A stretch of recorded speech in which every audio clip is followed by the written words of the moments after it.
Within the past 48 hours, ever since Netflix revealed their future plans for Steel Ball Run, the JoJo's community has been in a full-on meltdown and have taken over the internet. I'm so done with Netflix! Netflix, why did you forget about me? Of course, every official account ran by Netflix is being bombarded with Steel Ball Run comments, but that's been pretty much normal for months now. But now I could be watching a video completely unrelated to JoJo and will still find top comments asking, where is Steel Ball Run? With the King Johnny, Gyro, and even Gappy now being the face of this digital protest. What? Even casting spells in the comments now. So I've been around for a long time, but have never seen the JoJo's community this vocal or aggressive about an issue before, even during Stone Ocean. So there's a positive and a negative side to it all. Someone might look at what's happening and say, wow, JoJo fans are so annoying, just wait for your anime, while the other side are fed up with these bad decisions and find this all to be pretty cathartic and share the sentiment being expressed or are participating in this King Von crusade themselves. But the issue arising is that what should be valid targeted feedback is spiraling out of control and being spun into harassing people who have nothing to do with Steel Ball Run's release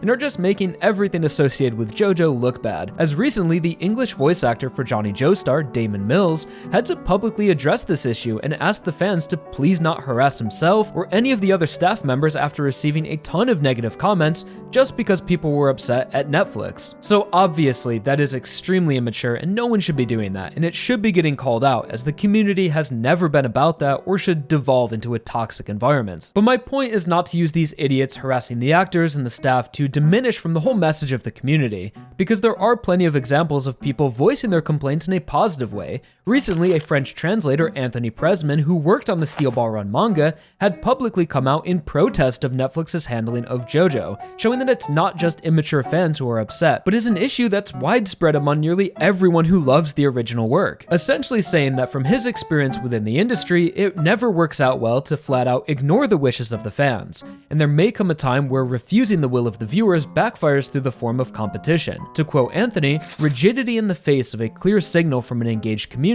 has rarely aged well in this industry, and closes his statement by explaining why fans even want weekly, pleading that it's not about giving in to the fans, but because it's the format that matches the nature of the original work, saying, Steel Ball Run is a story built on tension, suspense, and anticipation, arc by arc, week by week. Batch releasing it neutralizes what makes it work narratively. JoJo fans are among the most loyal and active there are. They deserve better than a flat-out refusal. Which was an extremely well-put message and reflects the sentiment of all of the people who are spamming comment sections. So whether you think JoJo fans are overreacting or justified, the truth is none of this would even be happening if Netflix just listened to the fans' feedback from the get-go. And I don't even think that people are being that impatient or that all JoJo fans are so immature. We all knew that Steel Ball Run would take a long time, and it's been nearly 5 years since Stone Ocean. I really think that people would have been perfectly fine if they just waited until September with the first 2 stages complete, then released it weekly. Not only would 99% of fans be happy and satisfied with 12 weeks of weekly JoJo, but it also would give the studio 12 weeks to be working on the adaptation while what they have already made is being distributed. So we probably wouldn't have these 8 or 9 month waits in between episodes, or just not knowing when the next episode is ready. And Netflix would have made more money if users had to maintain an active subscription for 12 weeks, assuming that's how many episodes it would take to adapt the first 2 stages. So while I really loved episode 1, I don't know why they decided to push it out so early.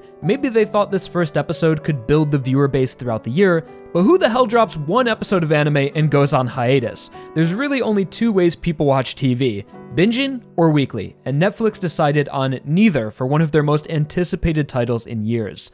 And that's why you're seeing such a vocal and aggressive response from fans. They messed up and people are pissed. It's kinda that simple.